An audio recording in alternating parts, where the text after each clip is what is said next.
जी, आजकल बहुत सारी समस्या आ रही है। ज़्यादा बच्चों को ज़्यादा है कि हाइट की या फिर चश्मे, क्योंकि अगर पहली दूसरी क्लास में ही चश्मे लग रहे हैं। तो क्या आयुर्वेद में इसका क्या कुछ? अगर हम अपने धर्म से, अपनी संस्कृति से दूर होंगे हुँ, हुँ। तो ये blood pressure, BP, sugar, heart attack, जोड़ों का दर्द, ऑटोइम्यून डिजीज ये बढ़ेंगी। मुझे बड़ी पीड़ा होती है कि छोटे छोटे बच्चे 5-5, 10-10 साल के बच्चों को डायबिटीज़ है, टाइप 1 डायबिटीज़, इंसुलिन देनी पड़ रही है। तो वो कैसे राष्ट्र निर्माण में सहयोग करेंगे, कैसे देश को आगे लेके जाएंगे? तो वो तो एक प्रकार से देश पे बोझ ही पड़ेंगे।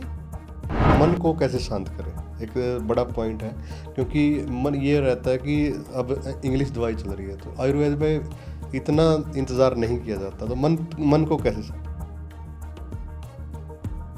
यूएसए में कितना क्रेज है हल्दी वाला दूध, कितना क्रेज है, लोग वहाँ नीम की दातुन के लिए लोग वहाँ दीवाने हुए बैठे हैं। लेकिन इंडिया में इतनी जगह पे नीम खड़े हैं, जगह जगह पे नीम के, लेकिन आप पेस्ट के पीछे भागे फिर रहे हैं। अब डायबिटीज के पेशेंट हैं, डायबिटीज महामारी का रूप धारण कर चुकी है। इंडिया में तो विशेष रूप से सबसे ज़्यादा पेशेंट डायबिटीज के हैं तो भारत में है। हम राजधानी कैपिटल बन चुके हैं डायबिटीज के, और आने वाले समय में स्थिति और ज़्यादा भयानक होगी। बीपी, थायराइड, शुगर ये ऐसी बीमारियां हैं जो अगर इंग्लिश दवाई चल गई तो पूरी उम्र चलती रहेगी। तो आयुर्वेद में ये ख़त्म हो जाती हैं, क्योंकि डॉक्टर कहते हैं कि थायराइड वगैरह ये बीमारियां ख़त्म नहीं होती। व्रत का बहुत महत्व है। हमारे यहाँ तो नवरात्रे रखे जाते हैं 7 दिन लगातार, जैसे ही सीजनल चेंज होगा। उसका बड़ा साइंटिफिक रीजन है। बहुत कम उम्र में ना दाढ़ी के बाल सफ़ेद हो जाते हैं, या फिर जो सिर के बाल हैं वो भी सफ़ेद हो रहे हैं। बहुत बड़ी समस्या है ये। तो इसका कैसे उपाय हो सकता है? सबसे ज़्यादा अगर करप्शन आज के समय में किसी इंडस्ट्री में है तो वो हेल्थ इंडस्ट्री में है। बाकी सारी इंडस्ट्रियां बहुत पीछे हैं करप्शन के मामले में। नमस्कार दोस्तों, आज मेरे साथ आयुर्वेद मेडिकल ऑफिसर हैं कैथल से डॉक्टर जितेंद्र गिल, और बाबा रामदेव जी के साथ भी लगभग 6 से 7 साल रहे हैं, और भारतीय चिकित्सा परिषद के सदस्य भी हैं। जी, स्वागत है आपका पॉडकास्ट में। नमस्कार सर, थैंक यू। जी, आजकल बहुत सारी समस्या आ रही है। ज़्यादा बच्चों को ज़्यादा है कि हाइट की या फिर चश्मे, क्योंकि अगर पहली दूसरी क्लास में ही चश्मे लग रहे हैं। तो क्या आयुर्वेद में इसका क्या कुछ है? देखिए, डेफिनेटली आयुर्वेद में इन चीज़ों का बड़ा अच्छा सोल्यूशन है। लेकिन आयुर्वेद कहता है कि आहारो महाविषज्यम। ये जो समस्या आई है उसके कारण पे भी जाना, निदान परिवर्तन, कारण क्या है। सबसे ज़्यादा जो हमारा आजकल छोटे बच्चे हैं उनका अन्न खान पान का जो तरीका है, विधि है, उस पर हमें ध्यान देना पड़ेगा। फास्ट फूड पे ज़्यादा फोकस ना करें, न्यूट्रिशनल डाइट लें। और दूसरा, थोड़ा सा फिजिकली एक्टिविटीज़ बच्चों की बहुत कम हो गई। पहले आउटडोर गेम होते थे, आजकल आउटडोर गेम रहे नहीं, बच्चे इंडोर में ही रहते हैं और ज़्यादातर मोबाइल से चिपके रहते हैं। वो बहुत बड़ा कारण है और इससे हमें बच्चों को दूर करना पड़ेगा। और जैसे आजकल सर्दियों के समय में गाजर बहुत आसानी से मिल जाएगी, आंवला बहुत आसानी से मिल जाएगा, चुकंदर मिल जाएगा, इनका जूस वगैरह बच्चों को पिलाया जाए। और कुछ घरेलू उपाय हैं, जैसे माताएं बहनें अपने बच्चों के लिए कर सकती हैं। सौंफ ले लें, लगभग 20 ग्राम सौंफ ले लें, 100 ग्राम बादाम ले लें, और उसमें 10 ग्राम भूरी मिर्च, भूरी ना मिले तो काली मिर्च डाल सकते हैं। उसमें स्वादानुसार मिश्री या देसी खांड मिला के उसका पाउडर बना के रखें, और वो आधा आधा चम्मच सुबह शाम दें, तो डेफिनेटली कुछ ही दिनों में बच्चों की आंखों के जो चश्मे की समस्या वो गायब हो जाएगी। कुछ आंखों की एक्सरसाइज हैं, जैसे त्राटक वगैरह विधि है या आंखों की जो एक्सरसाइज है, उन पे फोकस करना पड़ेगा। ये चीज़ें बच्चों को सिखाई जाए और डाइट पे ध्यान रखा जाए तो इससे डेफिनेटली निजात पाया जा सकता है। जी। रही बात हाइट की, ज़्यादातर ये हेरिडिटरी रहती है, अनुवांशिक, मदर फादर के जो करेक्टर हैं उसकी वजह से हाइट होती है। लेकिन डाइट का भी अपना रोल है इसमें। इसमें हाइट बढ़ाने के लिए चूना एक बहुत ईजिली अवेलेबल चीज़ है। थोड़ा सा चूना, गेहूं के दाने जितना चूना, दिन में एक बार दही में या सब्जी में या वैसे किसी भी रूप में बच्चे को दिया जाए, गुड़ के साथ मिला के दे दिया जाए, तो वो कैल्शियम की पूर्ति करता है और हाइट बढ़ाने में बड़ा कारगर रहता है। तो हाइट के लिए भी ये बहुत, उसके साथ साथ जैसे ताड़ आसन है या मोरिंगो या सहीजन का पेड़ है, उसके पत्तों का पाउडर या उसके पत्ते दाल सब्जी में डाल के खाए जाए तो वो भी हाइट बढ़ाने में बड़ा कारगर रहता है। जी, लेकिन आजकल जो इंग्लिश मेडिसिन की बात करूं, आयुर्वेदा में टाइम लगता है, लेकिन लोग क्या है कि जल्दी ठीक होना उन लोगों को, तो उसमें क्या कुछ अंतर है? आप क्या मतलब जो आप बता रहे हैं कि बहुत सारी आप चीज़ें आपने बताई हैं, लोग कर नहीं पाते हैं चीज़ें। एक दवाई ली और ठीक हो गई, देखिए, बेशक उनकी लंबी चलती रहे। लंबी चलती रही। एक्चुअली है क्या, आयुर्वेद को मैं एक चिकित्सा पद्धति मानता ही नहीं। आयुर्वेद एक जीवन पद्धति है, वे ऑफ लाइफ, कैसे जिया जाए। स्वस्थ रहने के लिए जो आयुर्वेद का बेसिक कंसेप्ट है कि सम दोष समग्निश्चय सम धातु बल क्रिया प्रसन्न आत्मा इंद्रिय मन है स्वस्थेति विद्यते, कि स्वस्थ रहना है तो आपको ना केवल दोषों को, धातु को, मल को, इनको सम क्रिया में रखना पड़ेगा, उसके साथ साथ आपकी आत्मा, मन और इंद्रिय ये भी प्रसन्न अवस्था में रहे। तो ये आयुर्वेद के अनुसार यदि हम लाइफस्टाइल जिएंगे तो आप बीमार होंगे ही नहीं। और आयुर्वेद का जो बेसिक मोटिव है, स्वस्थ स्वस्थ रक्षणम, कि स्वस्थ व्यक्ति के स्वास्थ्य की रक्षा करनी है, उसको बीमार पड़ने ही नहीं देना। तो ये हमारा जो कल्चर है, हमारी जो हिंदू संस्कृति है, आज से 5000 वर्ष पूर्व महर्षि सुश्रुत ने ये बातें लिखी, महर्षि चरक ने ये बातें बताई कि किस प्रकार से हमें ज़िंदगी जीनी है, हमारी डाइट क्या होनी चाहिए, सुबह को हमें क्या ग्रहण करना है, दोपहर को हमें क्या खाना है, रात्रि का भोजन हमारा कैसा होना चाहिए, दिनचर्या कैसी हो, ऋतुचर्या कैसी हो, किस ऋतु में क्या चीज़ें खानी है। उन चीज़ों को यदि हम फॉलो करेंगे, और वो सारी चीज़ें उन्होंने हमारी संस्कृति, हमारे धर्म के साथ जोड़ दिया। अगर हम अपने धर्म से, अपनी संस्कृति से दूर होंगे तो ये blood pressure, BP, sugar, heart attack, जोड़ों का दर्द, ऑटोइम्यून डिजीज ये बढ़ेंगी।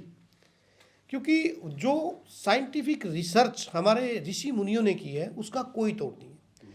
आज मॉडर्न मेडिकल साइंस उसके बिल्कुल पास भी नहीं, और मैं कहता हूँ आने वाले 300-400 सालों तक वहाँ तक पहुँच भी नहीं सकती। कि जिस प्रकार, जितनी गहनता से आयुर्वेद बताता है कि सर्वभूता नाम पंचभूति का नाम, कि सब सारा ही ब्रह्मांड 5 महाभूतों से बना हुआ है, उन्हीं से फिर वात पित्त कफ बने हुए हैं, जो 3 दोष है, बेसिक कंसेप्ट है। अब वो 3 दोषों के प्रकोप का अलग अलग काल है। जैसे बचपन में कफ का प्रकोप रहेगा, युवावस्था में पित्त का प्रकोप रहेगा, बुढ़ापे में वात का प्रकोप रहेगा। एक अच्छे आयुर्वेदिक चिकित्सक को पता है कि किस प्रकार से व्यक्ति को स्वस्थ रखा जा सकता है।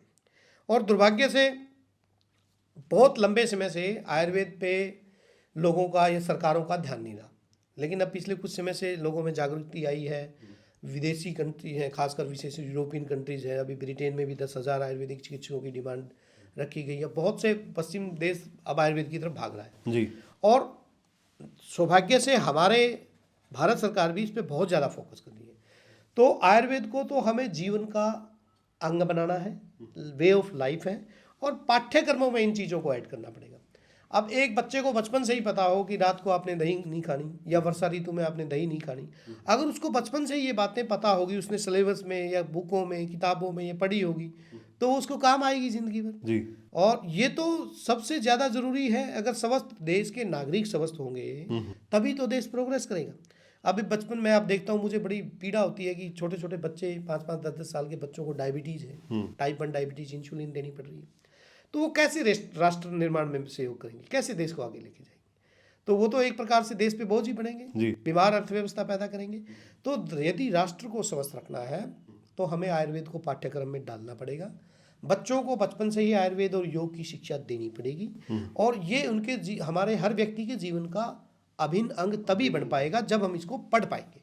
मैं आज बहुत सी बीमारियों पे लोग आयुर्वेद पे बहुत सी वीडियोस वायरल होती रहती हैं, बहुत से लोग यूट्यूब पे, फेसबुक पे डालते रहते हैं, वो अच्छी बात है, मैं उनको साधुवाद देता हूँ। लेकिन जो बेसिक डीप आयुर्वेद की नॉलेज है वो आपके सुबह से लेकर शाम तक और जीवन पर्यंत चलने वाली वो प्रक्रिया है, आपको पता होना चाहिए। यदि आप 40 ईयर एज क्रॉस कर गए तो आपको ये भी व्याधियाँ घेर सकती हैं। यदि आप युवावस्था में आए तो आपको इन बीमारियों के प्रति या इस चीज़ के प्रति आपको ज़्यादा सावधान रहना पड़ेगा।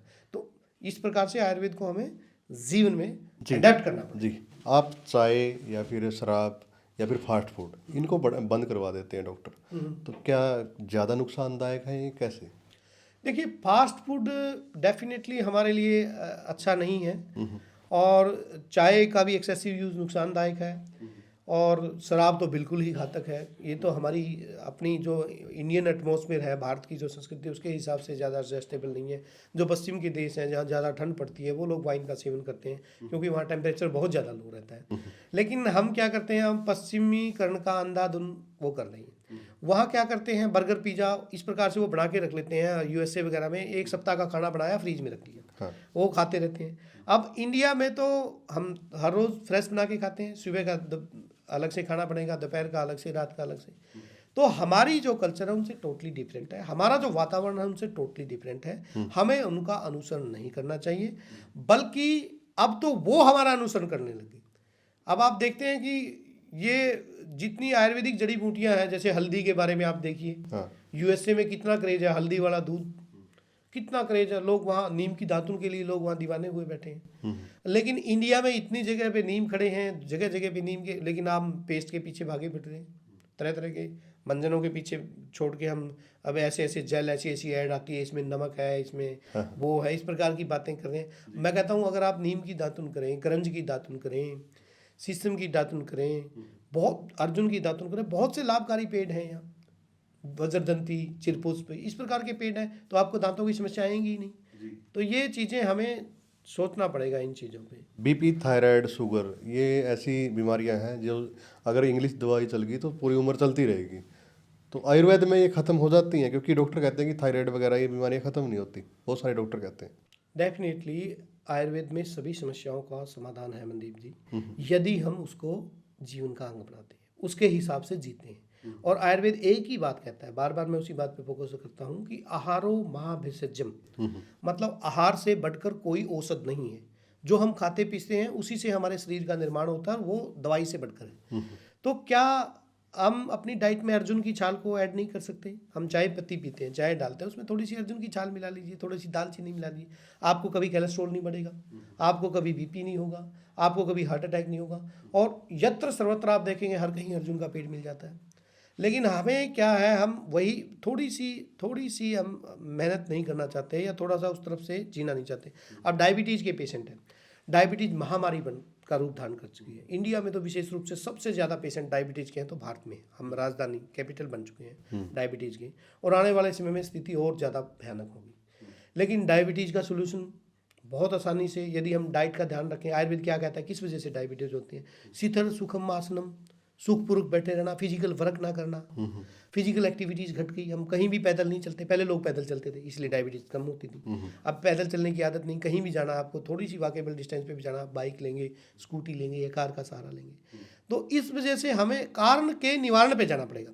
आप डायबिटीज़ के कितने मल्टी स्पेशलिस्ट हॉस्पिटल खोल दीजिए, डायबिटीज़ पे कितनी बढ़िया से बढ़िया दवाइयाँ बना लीजिए, जब तक आप निदान परिवर्तन पे फोकस नहीं करेंगे, what are the reason behind it, इसके पीछे कारण क्या है, कारण का निवारण कीजिए। लोगों को अब बेलपत्र हमारे यहाँ बहुत पूजा जाता है। मैं भारतीय संस्कृति की बात करूँ, हम भगवान शिव पे सोमवार को बिल्कुल।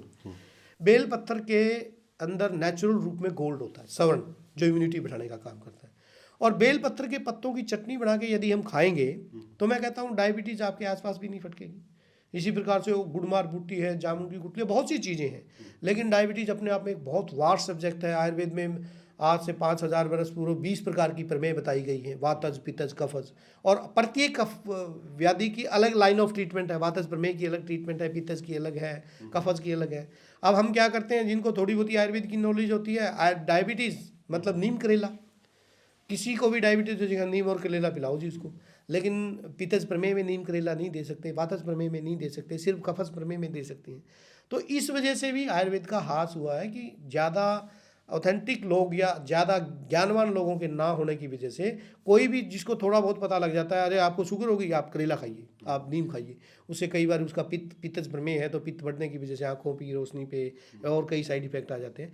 तो आयुर्वेद में ज़रूरी है कि ऑथेंटिक हॉस्पिटलों का निर्माण हो जी, अच्छे आयुर्वेदिक चिकित्सकों को बढ़ावा मिले, और सौभाग्य से सरकार अब इस पे फोकस कर रही है। तो आने वाले समय में ना केवल हिंदुस्तान, मैं अपने देश की बात नहीं कर रहा, भारत के साथ साथ पूरे विश्व में, क्योंकि ये चिकित्सा पद्धति इतनी साइंटिफिक और इतनी डीप है कि इसका डंका बजेगा ही बजेगा। अब कोरोना के दौरान आप लोगों ने देखा, मेरे पास कितने इंडियन एनआरआईज के फ़ोन आए जो कोरोना के दौरान उन्होंने हल्दी, तुलसी, इस प्रकार की चीज़ों को यूज करके अपनी इम्यूनिटी को स्ट्रॉन्ग किया और अपने आप को बचाया। और देखिए जितनी त्रासदी यूरोप ने झेली है कोरोना में, या अमेरिका ने झेली है, दूसरी कंट्रीज ने, इंडिया उसके मुकाबले में, जिनका अपना हेल्थ सिस्टम इतना मजबूत था भी नहीं, उसके बावजूद हम बहुत बहुत सेफली इस एपिडेमिक से निकले।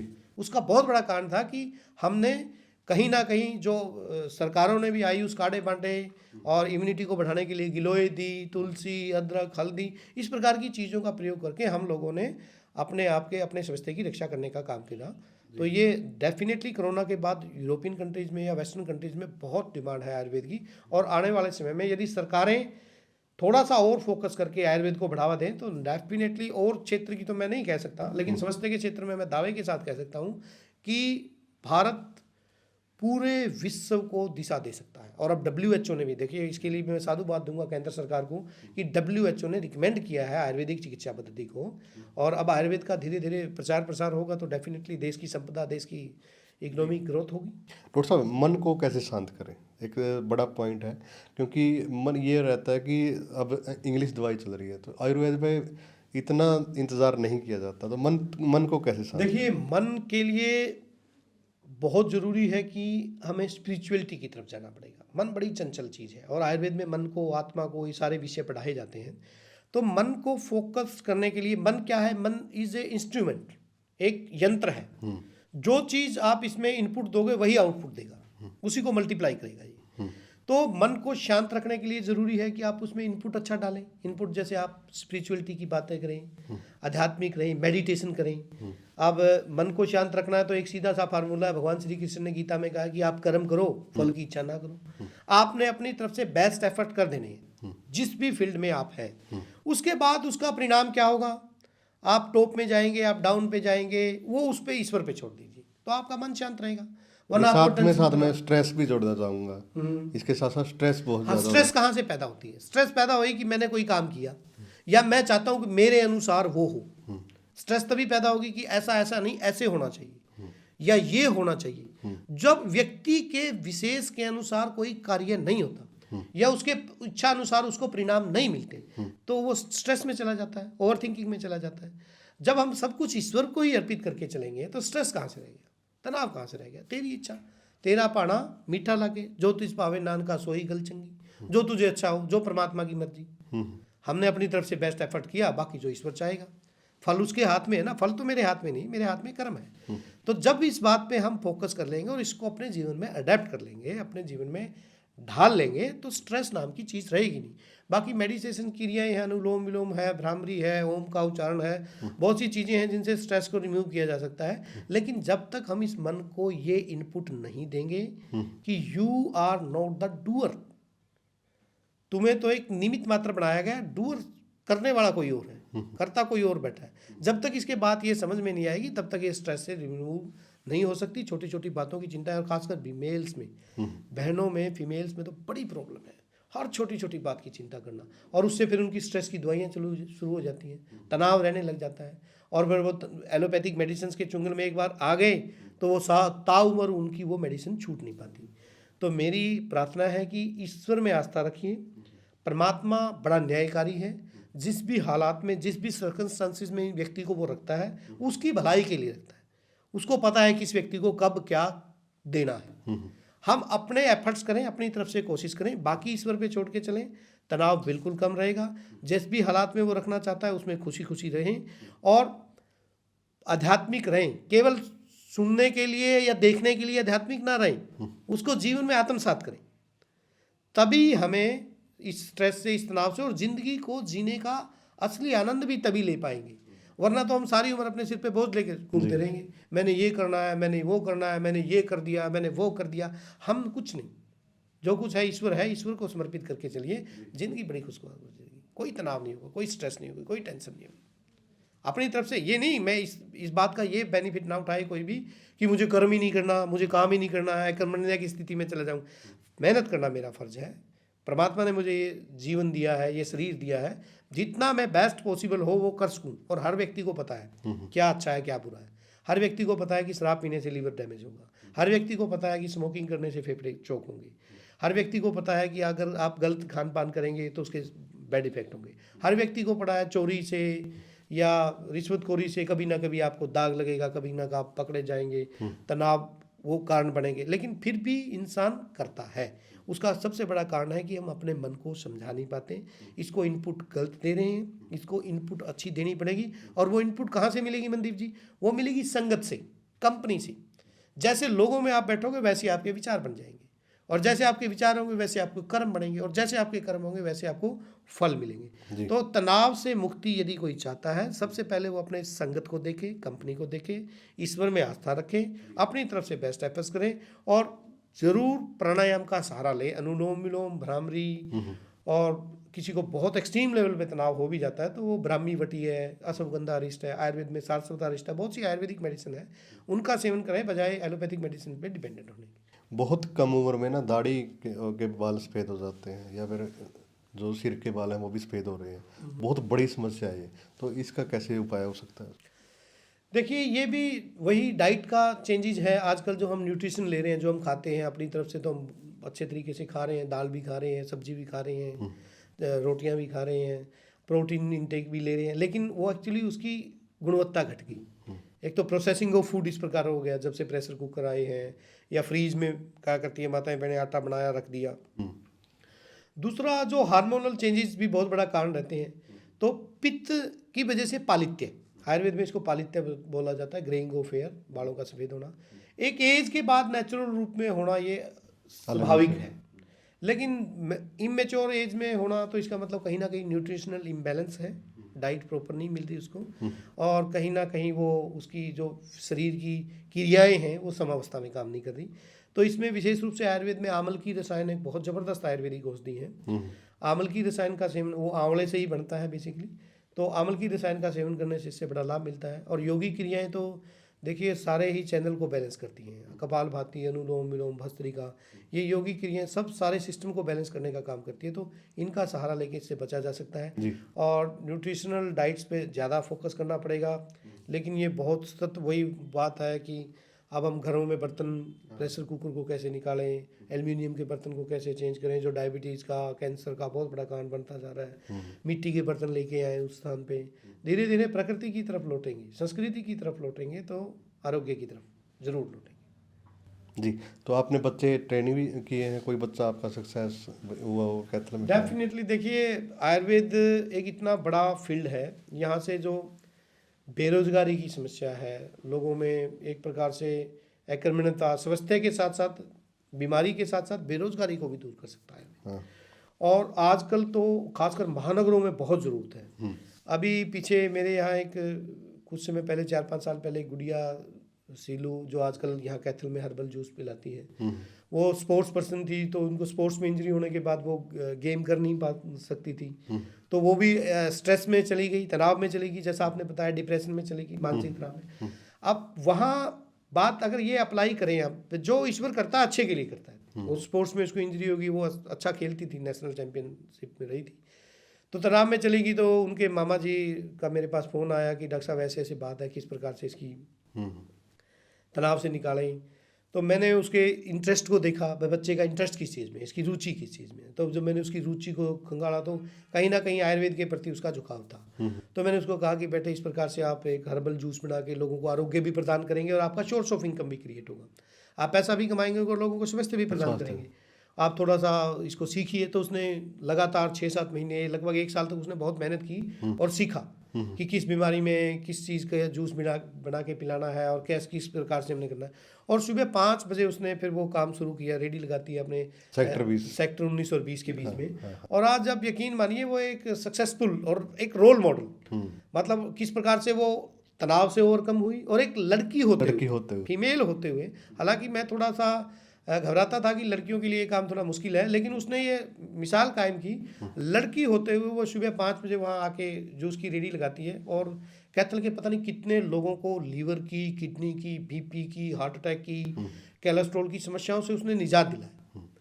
एक प्रकार से समाज हित में उसने काम किया, राष्ट्र को निरोग करने में कामयाबी हासिल की, साथ में अपना रोजगार भी क्रिएट किया। और वहाँ वो 2-3 घंटे सेवा देती हैं, 5 से 8-9 बजे तक, और उसी दौरान वो एक बहुत अच्छा कमा सकती है, बहुत अच्छा कमा रही है। और आज उसके पास इतना वर्कलोड है कि उसको 3-4 लोग और रखने पड़ेंगे, और आने वाले समय में वो चाहे तो इसकी ब्रांचेज अपने दूसरे शहरों में भी खोल सकती है। तो आयुर्वेद में तो इतने ज़्यादा स्कोप है रोजगार की। अभी किसानों के बारे में हम बात करते हैं कि किसानों की इनकम कैसे बढ़े, किसानों को कैसे अपलिफ्ट करें। तो किसानों के यहाँ खरपतवार बहुत उगती है खेतों में, और मैं भी क्योंकि किसान परिवार से जुड़ा हूं, मैं देखता था कि राउंड अप मार देते हैं हाँ। और उनको उखाड़ के फेंक देते हैं।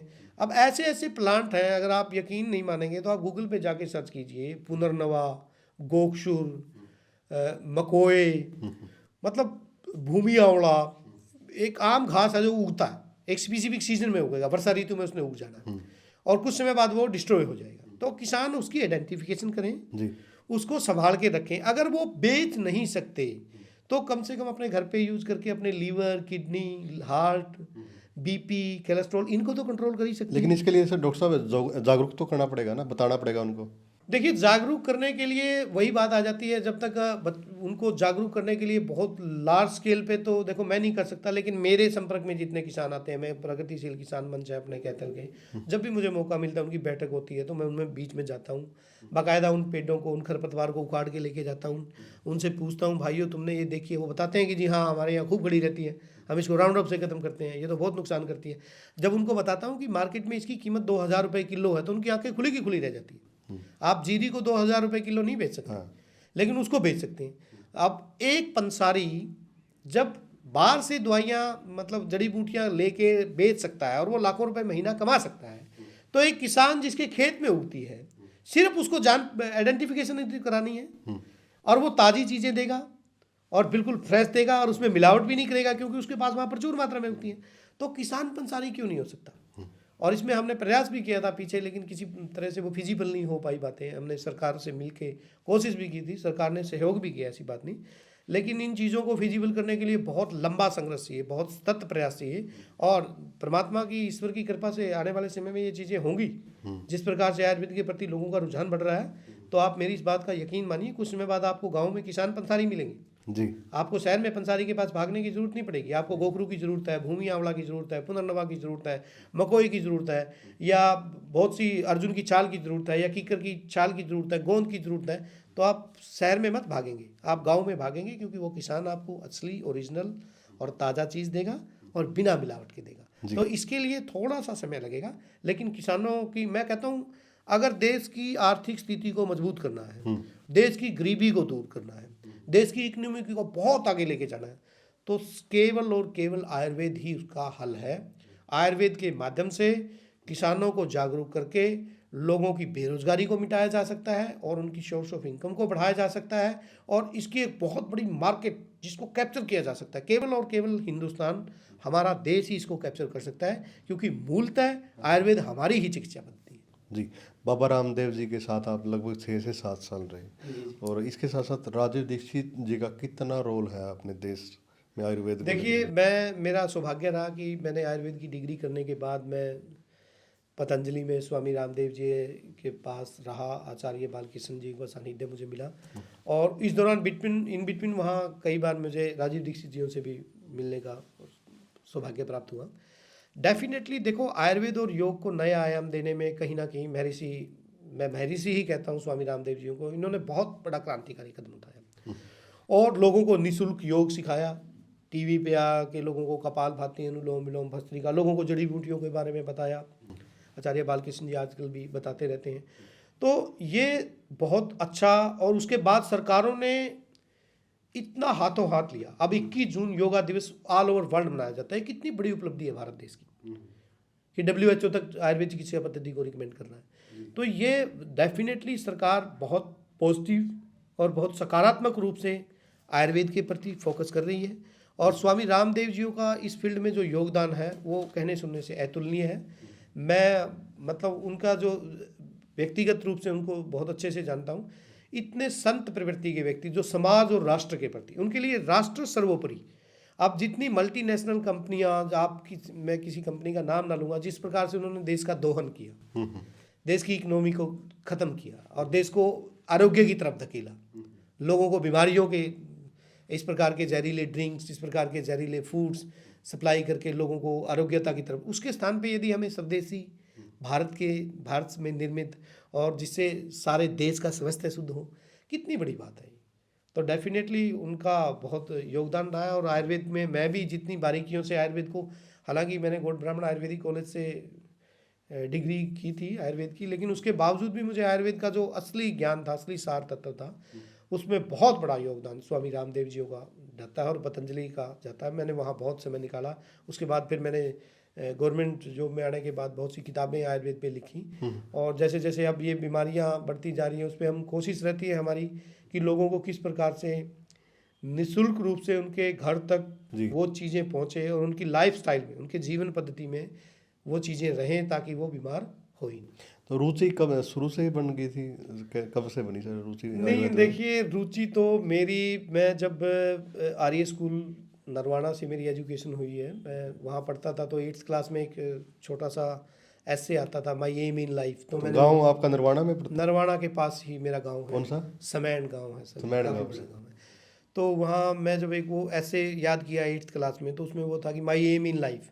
तो उसमें वो मेरे ख्याल में पुस्तक में लिखा था कि my aim in life to I want to be a doctor, ये वो इंग्लिश का ऐसे था। और कहीं ना कहीं बचपन में जो बातें दिमाग में बैठ जाती हैं तो वो काम करती हैं। जैसे ही मैंने 10वीं करी, तो उसके बाद मैंने आर्य स्कूल में ही एडमिशन लिया, कॉमर्स साइड मैंने ले ली। हालांकि ग्रामीण परिवेश से थे, इतनी जागरूकता नहीं थी कि डॉक्टर बनने के लिए मेडिकल साइड लेनी पड़ती है। तो एक दिन टीचर आया, उसने मेरे से पूछा कि आप क्या बनना चाहते हैं? तो मैंने कहा जी मैं डॉक्टर बनना चाहता हूँ। तो वो बड़ा मुस्कुराया, कहने लगा डॉक्टर बनने के लिए तो बेटा आपको मेडिकल साइड लेनी पड़ेगी, ये कॉमर्स से नहीं बन सकते डॉक्टर। तो मैंने उसी टाइम वहाँ से अपना एडमिशन कैंसिल करवा के मेडिकल साइड ली, और फिर मैंने बेसिकली डॉक्टर मतलब MBBS। आज भी लोगों का यही भ्रांति है कि MBBS ही डॉक्टर होते हैं, लेकिन आने वाले 20 साल बाद में ये सिनेरियो चेंज होगा डेफिनेटली। तो अब आयुर्वेद के प्रति लोगों का रुझान, तो मेरा MBBS में एडमिशन नहीं हुआ, तो मेरे कुछ कमियां रहने की वजह से तो मेरा आयुर्वेद में एडमिशन हो गया। तो मैं बड़ा इस बात से बड़ा डिप्रेस था कि मैं डॉक्टर MBBS नहीं कर पाया। लेकिन मैं वही बात आज मानता हूँ कि ईश्वर जो करता है अच्छे के लिए करता है। परमात्मा की व्यवस्था में विश्वास रखिए, वो जानता है किसको कब कहाँ क्या देना है और क्या इसके लिए बेहतर है। तो मैंने BMS करी आयुर्वेदिक कॉलेज, गौड़ ब्राह्मण आयुर्वेदिक कॉलेज से। उसके बाद फिर मैंने कुछ समय Tohana Sangam charitable hospital, Tohana civil hospital, वहाँ सेवाएं दी। उसके बाद मैं हिसार रहा कुछ समय बाद। तो इन बिटवीन मुझे एक केस, 2-3 केस मेरे सामने ऐसे आए। हम एंजियोग्राफी करते थे किसी मल्टी स्पेशलिस्ट हॉस्पिटल में, तो वो उन लोगों की ब्लॉकेज खुल गई, TVD, ट्रिपल वेसल डिजीज, मतलब जिनको तीनों नाड़ियाँ ब्लॉक थी, जिनको डॉक्टरों ने बाईपास रिकमेंड कर दिया था, और उनकी वो तीनों हृदय की नाड़ियाँ खुल गई 6 महीने बाद ही। तो मैं बड़ा सरप्राइज रहा, क्योंकि मैं उस समय तो एलोपैथी की प्रैक्टिस करता था, आयुर्वेद में इतना ध्यान नहीं रहा था। तो मैंने उन लोगों की हिस्ट्री ली, मैं बारीकी में गया, तुमने ऐसा क्या किया कि ये आपकी ब्लॉकेज खुल गई? जब उन्होंने बताया कि हमने घिया का जूस पिया, अर्जुन की छाल ली, और ऐसे ऐसे एक बाबा है कनखल में, जब स्वामी जी का छोटा था आश्रम था कनखल में, कि उसके पास गए थे, उसने योग सिखाया, कुछ दवाइयाँ बताई, मेरे को बड़ी जागरूकता हुई कि, और वो बोले आयुर्वेदिक दवाई देता है, देसी दवाई बोलते हैं इनको।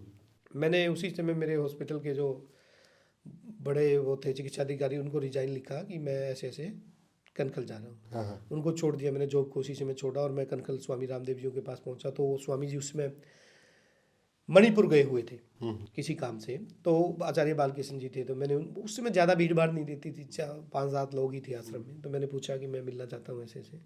तो वो कहने लगे आज रात को 11 बजे के आसपास स्वामी जी आएंगे, आप यहाँ रुकिए आश्रम में, सुबह या रात को आपको मिलवा देंगे। तो मैं वहाँ रुक गया, तो क्योंकि मैं उसी उद्देश्य से गया था। मैंने स्वामी जी से सुबह मेरी मुलाकात हुई, तो उन्होंने कहा कि आयुर्वेद में बड़ी ताकत है, और मैं आयुर्वेदिक दवाइयों से कैंसर ठीक कर रहा हूँ, मैं डायबिटीज़ ठीक कर रहा हूँ, हार्ट की ब्लॉकेज खोल देता हूँ। क्योंकि मैं प्रत्यक्ष रूप से उस चमत्कार को देख चुका था, मुझे उन बातों पे विश्वास स्वाभाविक रूप से होना था। तो मैंने कहा जी स्वामी जी मैं भी आपके साथ आयुर्वेद में सेवा करना चाहता हूँ। तो स्वामी जी का उस समय विस्तार इतना बड़ा नहीं था, तो पे वगैरह के लिए डेफिनेटली आदमी रोजगार के बारे में सोचता ही है, बिल्कुल। तो उतना वहाँ से ज़्यादा इनकम छोड़ के कम उस पर जाना और वो संभव नहीं था। लेकिन मैंने कहा नहीं, मैं स्वामी जी आपके साथ सीखना चाहता हूँ और मैं रखना चाहता हूँ। तो उन्होंने बड़े प्यार से मुझे अपने पास रखा, सिखाया। फिर लोग डॉक्टर्स वहाँ आते रहे, ट्रेन किया बहुत से डॉक्टरों को।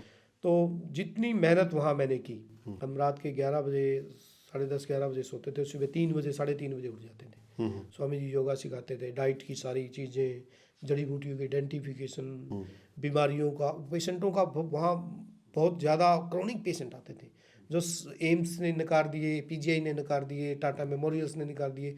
हिंदुस्तान का जो ऐसा पेशेंट था जिसको सारी मेडिकल साइंस ने कह दिया कि ये ठीक नहीं हो सकता, वो फिर पतंजलि आता था, वो स्वामी रामदेव जी के आश्रम में आता था, कनखल आता था।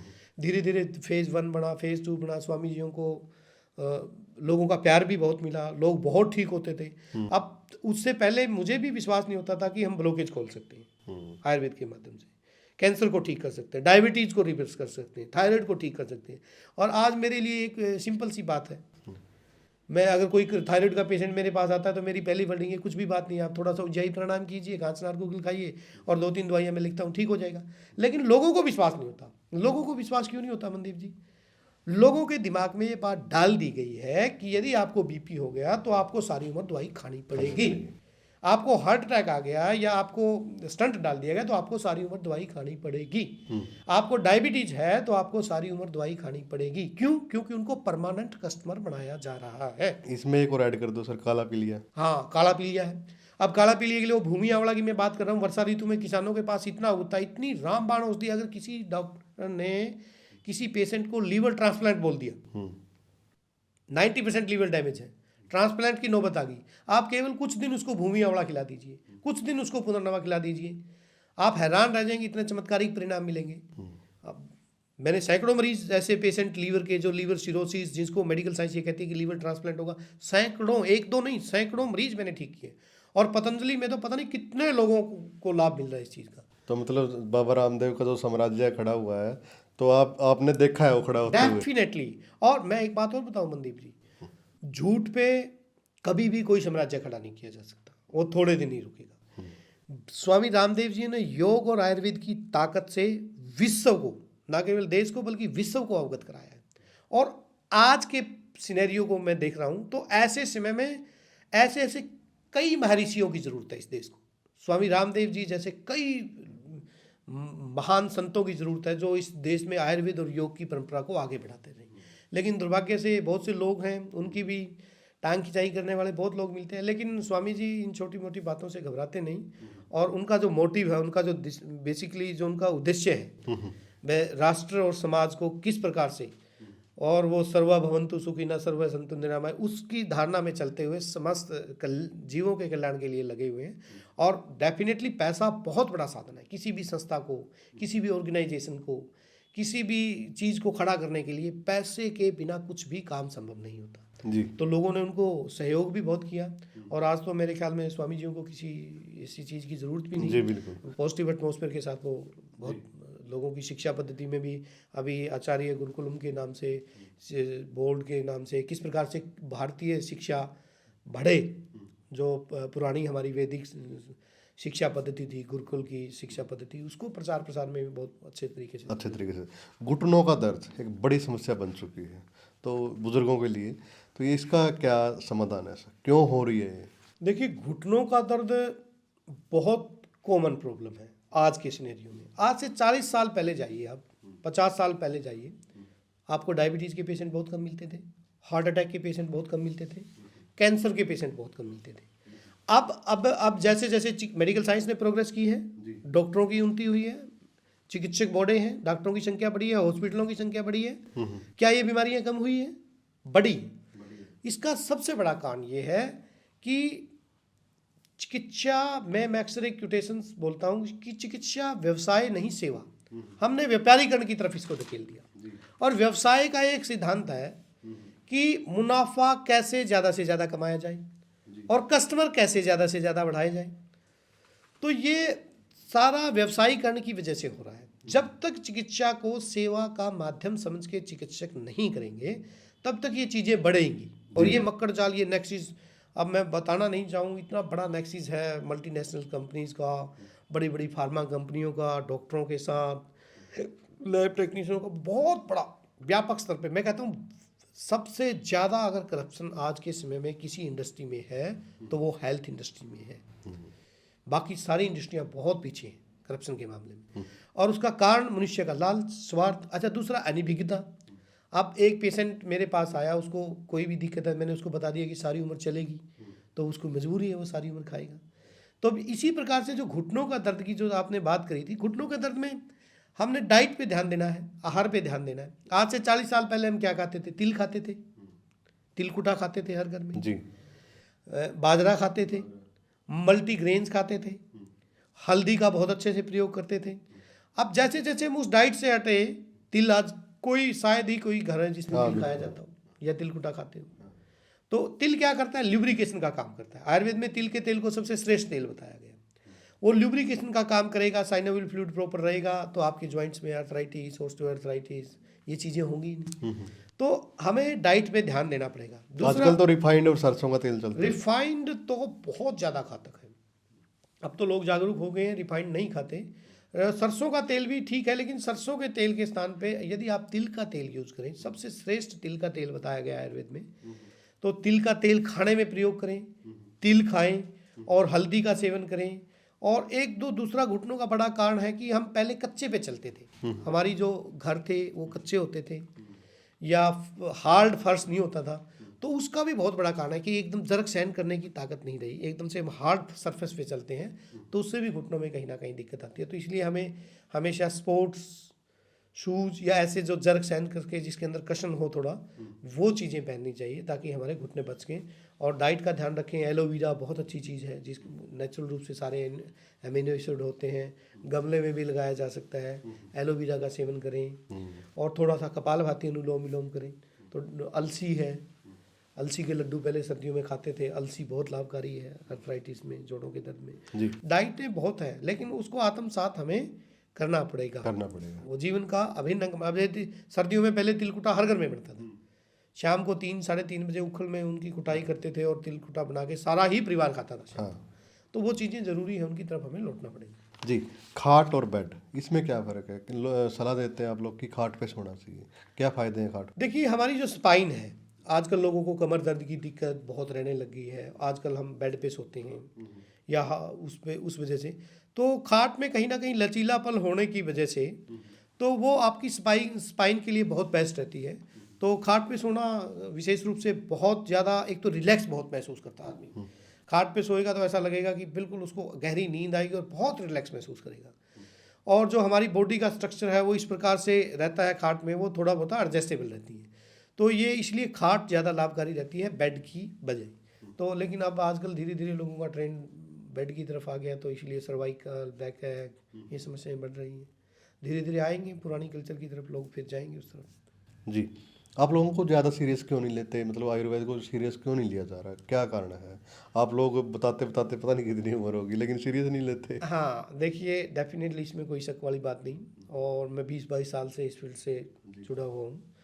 और जब मैं शुरू में आया था कैथल में, तो मुझे यहाँ मैरिंगो सहीजन का पेड़ है वो मिलता ही नहीं था। मैं लोगों को बताता था कि सहीजन का पेड़ है, न्यूट्रिशनल डायनामाइट है, इसका अचार बनाते हैं, इसकी सब्जी बनती है, इसकी फूल का रायता बनता है, पत्ते भी, इसकी छाल भी, इसकी जड़ भी, सब कुछ यूज़ होता है। लेकिन मैं यहाँ ढूंढता फिरता था, मुझे मैरिंगो का पेड़ ही नहीं मिलता था। लोगों को मैं अर्जुन के बारे में बताता था, हार्ट अटैक की समस्या को दूर करेगा, कोलेस्ट्रॉल कम करेगा, बीपी ठीक करेगा, सांस की दिक्कत ठीक करेगा। मुझे अर्जुन का पेड़ ढूंढने में बड़ी दिक्कत होती थी। फिर इसका सोल्यूशन ये था कि मैंने वन विभाग से संपर्क किया, उनसे रिक्वेस्ट की। जहाँ मुझे मौका मिलता था, कोई सार्वजनिक जगह होती थी या PWD लगाती थी या कोई भी ऐसा ओकेजन होता था, हम ऐसे मेडिसिनल प्लांट की तरफ बढ़े। अर्जुन के पेड़ खूब लगे कैथल में, सहीजन के पेड़ अभी खूब लगे। हम पीछे 2-3 सालों में हमने 2-2.5 हज़ार पेड़ तो केवल कैथल जिले में लगाए। जी। तो इस प्रकार से हम पूरी प्रयासरत हैं कि लोगों को पहले वो चीज़ लगा के दें। अब लोगों को मैंने बता दिया मैरिंगो खाओ जी और सहीजन का पेड़ खाओ जी, आपका जोड़ों का दर्द ठीक हो जाएगा, आपकी डायबिटीज़ रिवर्स हो जाएगी, आपको किसी भी प्रकार की आंखों की समस्या नहीं रहेगी, आपका डाइजेस्टिव सिस्टम ठीक हो जाएगा। लेकिन मैरिंगो है ही नहीं, तो लोग खाएंगे कहाँ से? सहीजन का पेड़ है ही नहीं। तो फिर पहले मैंने मोरिंगो लगवाया, फिर लोगों को बताया। और हमने यहाँ हरियाणा में सबसे पहला, कैथल एकमात्र ऐसा जिला है जिसमें सबसे पहले हर्बल पार्क डेवलप किया गया, जिसका शुभारंभ परम पूजनीय स्वामी रामदेव जी आए थे, उन्होंने 2015 में उसका उद्घाटन किया। और यहाँ हमने करीब करीब उस समय जब मैं यहाँ था 150 से लेके 170 तक की ऐसी वैरायटी लगाई अलग अलग औषधियों की, चाहे वो अंजीर था, गिलोय था, सहीजन था, अर्जुन था, जितने भी मेडिसिनल प्लांट हमारे पास अवेलेबल थे, ताकि लोगों को आइडेंटिफिकेशन कराएं, ना केवल उनकी आइडेंटिफिकेशन कराएं, उनको दें कि आप अपने घर पे लगाइए और इसको खाइए, आपको ये बीमारी होगी। तो हमने वो प्रयास किया। और ऐसी बात नहीं, देखो 20-22 साल के प्रयासों में बहुत समय तो लगता है इन चीज़ों में, लोगों में जागरूकता बहुत बड़ी है। आज आप कैथल में किसी भी व्यक्ति से अर्जुन के बारे में पूछेंगे तो डेफिनेटली वो पेड़ को भी जानता मिलेगा और उसको ये भी पता है कि अर्जुन के पेड़ की छाल लेने से बीपी की, हार्ट अटैक की और कोलेस्ट्रॉल की समस्या से निजात मिल जाता है। बहुत लोग हैं जो जिनमें देखो किसी भी व्यवस्था को जब हम नई शुरुआत देते हैं तो उसमें समय बहुत लगता है, मतलब उसमें पीढ़ियाँ लगती हैं, एक पीढ़ी शुरू करती है, तीसरी चौथी पीढ़ी तक आके वो एस्टेब्लिश होती है। अब जब किसान पंसारी वाली बात मैं कर रहा हूँ, आज मैं बहुत बहुत किसानों से मिलता हूँ, जहाँ भी मैं किसानों से मिलता हूँ मैं एक ही बात कहता हूँ कि आप खरपतवार को मारिए मत, इसको पहचानिए, इसके प्रयोग को सीखिए। धीरे धीरे अब किसी को गुर्दे में पथरी है तो वो मैं कहता हूँ, ये मैं गोखरू आदि गूगल लिखता हूँ, ये बाजार से मिलेगी आपको इतनी महंगी मिलेगी, ये खेत में आपके ये खड़ी है गोखरू, जिसको बोंकड़ी बोल देते हैं, इसका कूट के आप पाउडर बना लीजिए या इसका काढ़ा बना के पी लीजिए, ये आपकी पथरी निकल जाएगी, गदूद की समस्या गायब हो जाएगी। तो वो लोग धीरे धीरे इस तरफ आएंगे, लेकिन एकदम से नहीं आएंगे, इट विल टेक टाइम, समय लगता है किसी भी चीज़ में, लेकिन कोई प्रयास तो करना पड़ेगा, किसी न किसी को आगे आके लोगों को बताना तो पड़ेगा। और हमारा जो आयुष डिपार्टमेंट है ये भी इस विषय में बहुत जागरूक है, और वो धीरे धीरे हम प्रयासरत हैं कि हमारे जितने भी आयुर्वेदिक चिकित्सक हैं हरियाणा में, वो किसान जितने भी मिले उनको इन आइडेंटिफिकेशन की जान पहचान कराएं, और मेडिसिनल प्लांट्स अपने जितने भी GAD हैं, जितने भी आयुर्वेदिक संस्थान हैं उनमें लगाएं, ताकि किसानों को आसानी रहे। किसान बड़ा भोला और सीधा होता है जी। उसको एक बात कोई बात समझ में आ गई ना तो वो पीछे मुड़ के नहीं देखता। आज से 40-50 साल पहले DAP डालने के लिए किसानों को ज़बरदस्ती की जाती थी, भाई अपनी खेती में DAP डालो, इससे फसल बढ़ेगी, हरित क्रांति जो हमारी आई थी जब हमने शुरुआत की। लेकिन अब उसको इतनी अच्छे तरीके से समझ में आ गई तो उसको कितना ही समझा लो वो मानेगा नहीं जी। वो तो और कैथल में तो सर पता ही नहीं है कि वैद्य भी रहते हैं, क्योंकि पूरे हरियाणा में अगर आज की बात करें तो नई नई वीडियो आती है, और च्यवनप्राश की मैं बात करूं सबसे ज़्यादा प्रमोट किया जा रहा है। तो कैथल में तो सर ये पता ही नहीं है कि आप भी एक वैद्य हो जैसे, और जो आयुष विभाग है वो है। इसका जो मुख्य कारण ये है कि कहीं ना कहीं आज भी समाज में जो आयुर्वेदिक चिकित्सा पद्धति को दूसरी दृष्टि से देखा जाता है। एलोपैथी को बहुत बड़े महामंडित किया गया है, हालांकि एलोपैथी के बहुत साइड इफेक्ट हैं। मैं ये नहीं कहता कि एलोपैथिक बुरी चिकित्सा पद्धति है, एलोपैथी की अपनी इंपॉर्टेंस है, इमरजेंसी में, सर्जरी में जरूरी है, हमें उसका साथ लेना चाहिए। हमारा मकसद क्या है? प्राणी मात्र का कल्याण, लोगों को निरोगता प्रदान करना, यही तो हमारा उद्देश्य है। चाहे वो एलोपैथी से हो, चाहे वो आयुर्वेद से हो, चाहे वो योग से हो, चाहे वो होम्योपैथी से हो, चाहे वो प्राकृतिक चिकित्सा से हो। लेकिन एक पैथी को आपने इतना दबाने का प्रयास किया, इतना उसको हया, इतना निकृष्टता बताने की कोशिश की। आज भी जब कभी भी एलोपैथिक डॉक्टरों को मौका मिलता है कि इससे किडनी फेल होती है, लीवर फेल होता है, इस प्रकार की भ्रांतियां फैलाती है। मैं कहता हूँ एलोपैथिक एक सिंगल मेडिसिन आप मुझे बता दो जिसका साइड इफेक्ट ना हो। जी। साइड इफेक्ट तो हर चीज़ का है, और मैं तो आयुर्वेद को तो चिकित्सा पद्धति मानता ही नहीं, मैं तो उसको लाइफ, वे ऑफ लाइफ मानता हूँ, जीवन जीने की चिकित्सा कैसे जिया जाए। तो इस वजह से लोग आयुर्वेद के प्रति थोड़े कम रुझान थे। लेकिन अब पिछले 5-7 सालों से हर नागरिक हॉस्पिटल में, किसी भी जिले के नागरिक हॉस्पिटल में आप चले जाइए, वहाँ एक आप को आयुर्वेदिक चिकित्सक भी मिलेगा, एक योगा स्पेशलिस्ट भी मिलेगा, एक होम्योपैथिक चिकित्सक भी मिलेगा। लोगों में वहाँ हम बैठते तो हैं, लेकिन वहाँ क्योंकि बरसों एलोपैथिक चिकित्सकों का है तो हमें हाईलाइट नहीं किया जाता। जी। हमें मतलब हतोत्साहित करके रखा जाता है, ऐसी कून में बिठाएंगे, ऐसी जगह पे बिठाएंगे, ऐसी सर्कमस्टांसिस क्रिएट करेंगे कि लोगों तक वो बात कम पहुँचे। लेकिन जब से हरियाणा सरकार ने या केंद्र सरकार ने इस दिशा में प्रयास किया है, मैं साधुवाद देता हूँ, हृदय से प्रशंसा करता हूँ। और आयुर्वेद के प्रति अब लोगों का धीरे धीरे रुझान भी बढ़ रहा है और लोगों को पता भी लग रहा है। लेकिन ये समय तो लगता ही है, विदेशों में तो बहुत ज़्यादा क्रेज़ है, इंडिया में फिर भी इतना नहीं है। लेकिन मेरे पास अब VIP कल्चर के बहुत लोग आते हैं, जो बड़े लोग हैं, उनको पता है कि एलोपैथी का साइड इफेक्ट है, वो आयुर्वेद की तरफ आता है। अब च्यवनप्राश की आपने बात की, अब च्यवनप्राश की इतनी डिमांड रहती है सर्दियों में, और जितनी भी कंपनियां बनाती हैं लगभग व्यापारीकरण की दृष्टि से बनाती हैं, और व्यापार में तो मुनाफा ही देखा जाता है। लेकिन हम लोगों को च्यवनप्राश बनाने की विधि भी सिखाते हैं। मैं आप घर पे बनाना चाहते हैं, अभी हम बनाएंगे सर्दियों में, हम पूरा उसका लाइव टेलीकास्ट करेंगे। आप कैसे बनाएं, आप घर पे बनाइए, घर पे बनाने की सीखिए। अगर मैं कहता हूँ च्यवनप्राश बनाने की अगर कोई अच्छे से विधि सीख ले और वो सर्दी च्यवनप्राश बनाए तो वो बहुत अच्छा मुनाफा भी कमा सकता है और लोगों को अच्छी चीज़ भी दे सकता है खाने की। हम सब कुछ कंपनियों पे डिपेंडेंट क्यों रहते हैं?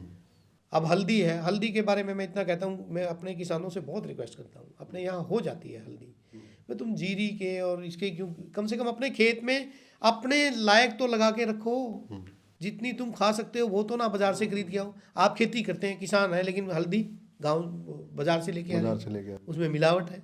और मैं कहता हूँ हल्दी खाओगे तो आपको कैंसर नहीं होगा, आपको जुकाम नहीं होगा, आपको कफ नहीं होगा, आपके घुटनों के दर्द ठीक हो जाएगा। ज़बरदस्त तरीके से anti viral, anti bacterial, anti fungal, इतनी क्वालिटी है। ब्रॉड स्पेक्ट्रम नेचुरल स्टेरॉइड हल्दी, एक अकेली हल्दी सैकड़ों बीमारियों को ठीक कर सकती है। मैं इतना चीख चीख के लोगों को कहता हूँ, लेकिन नहीं जी, हल्दी तो मैंने खाई जी 1 महीना। कहाँ से लेके आए थे? बाजार से लेके आया था। अब बाजार की हल्दी में वो गुणवत्ता है नहीं। कल्टीवेशन पे ध्यान देना पड़ेगा, खेती पे ध्यान देना पड़ेगा। आप कम से कम अपने खाने लायक तो, अब किसान खेती करता है, घिया कहाँ से लेके आता है? बाजार से। बाजार से। कद्दू कहाँ से लेके आता है? बाजार से। भिंडी कहाँ से लेके आता है? बाजार से। अपने ही खाने लायक तो कर लो।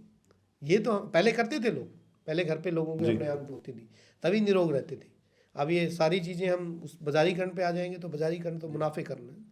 व्यापार में तो एक ही सिद्धांत है। उपवास को आप अंधविश्वास मानते हो या फिर आयुर्वेद की दृष्टि से आप कैसे मानते हो? उपवास कोई अंधविश्वास नहीं है। और सारे ही धर्म, चाहे आप किसी भी धर्म को ले लीजिए, हिंदू धर्म में व्रत का बहुत महत्व है। हमारे यहाँ तो नवरात्रे रखे जाते हैं 7 दिन लगातार। जैसे ही सीजनल चेंज होगा, उसका बड़ा साइंटिफिक रीज़न है। जैसे ही सीजन चेंज होगा, गर्मी से सर्दी जाएगी, सर्दी से गर्मी आएगी, तो उसमें क्या है, पाचक अग्नि बंद हो जाती है। तो ऐसे समय में अन्न का परित्याग कर देना चाहिए, लाइट फूड लेना चाहिए, ताकि आप अडेप्ट हो जाए, बॉडी में अनुकूलता आ जाए, आप निरोगता की तरफ बढ़ेंगे। और नवरात्रे तो बड़े साइंटिफिक वे से डिसाइड किए गए, वो एक स्पेसिफिक उसी समय पे आएंगे। इसी प्रकार से कोई व्यक्ति सप्ताह में 1 दिन उपवास रखता है, किसी भी देवी या देवता या किसी भी अपने भगवान को मान के, तो उसका लॉजिकल साइंटिफिक पॉइंट ये है कि जैसे ही हम बॉडी को फास्टिंग पे रखते हैं तो ये अपने आप डिटॉक्सीफाई करना शुरू कर देती है। और यदि हम 24 घंटे उपवास रख लेते हैं तो ये अपने आप में रीजनरेट करना शुरू कर देती है। उपवास तो अर्ध चिकित्सा, अगर मैं ये कहूँ ना, आधी चिकित्सा।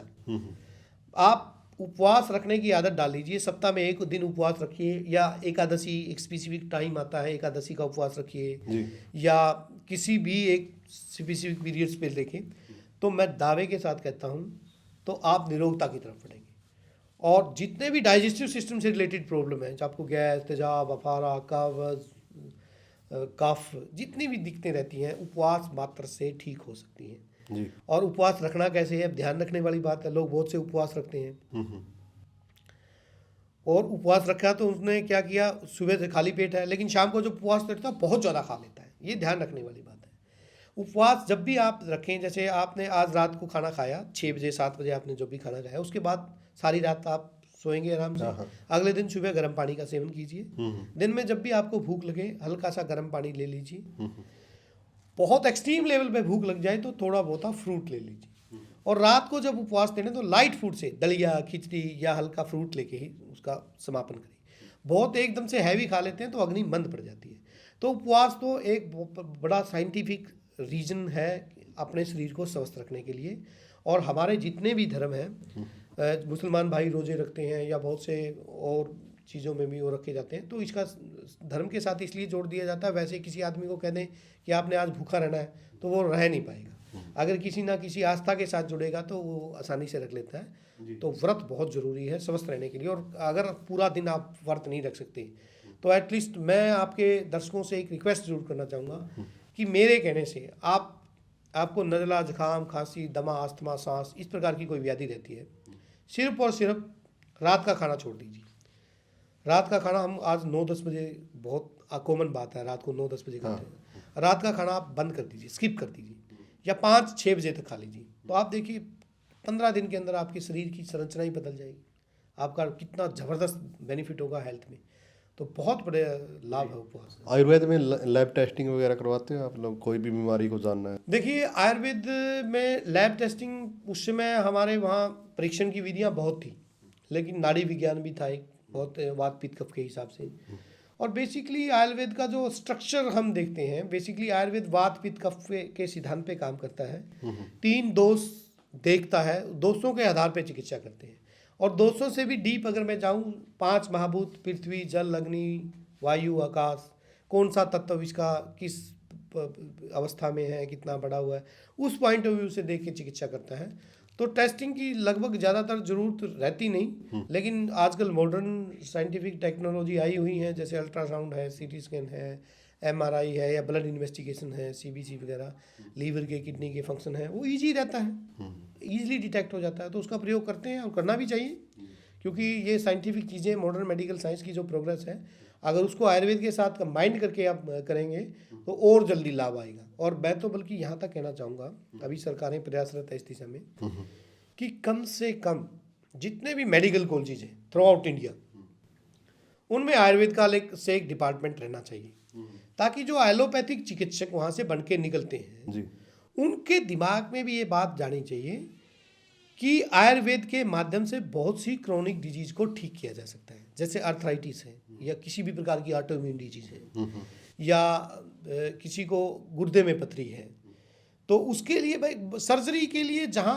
जाने की नौबत ही ना आ पाए, आयुर्वेद के माध्यम से जिन चीज़ों को ठीक किया जाए, उनको भी यदि एक सब्जेक्ट थोड़ा सा कुछ एक प्रोफ के अंदर, फर्स्ट प्रोफ में, सेकंड प्रोफ में या फाइनल प्रोफ में 6 महीने के लिए उनको एक सब्जेक्ट आयुर्वेद का पढ़ाया जाए, ताकि उनके दिमाग में जो ये मिसकंसेप्ट है या जो मल्टीनेशनल कंपनियों ने या WHO ने, क्योंकि वो बहुत बड़ा मुनाफा का बिजनेस है, हेल्थ बहुत बड़ी इंडस्ट्री है, तो मुनाफा वही कमाना चाहते हैं जो जिनका वर्चस्व है जी तो वो आयुर्वेद को पनपने नहीं देना चाहते। कम से कम हम अपने चिकित्सकों को, अपने डॉक्टरों को आयुर्वेद पढ़ाएंगे तो उनके दिमाग में एक बात जाएगी कि आयुर्वेद भी एक बहुत साइंटिफिक चिकित्सा पद्धति है और बहुत सी बीमारियों में आयुर्वेद ज़्यादा लाभकारी है एज कंपैरिजन टू एलोपैथिक।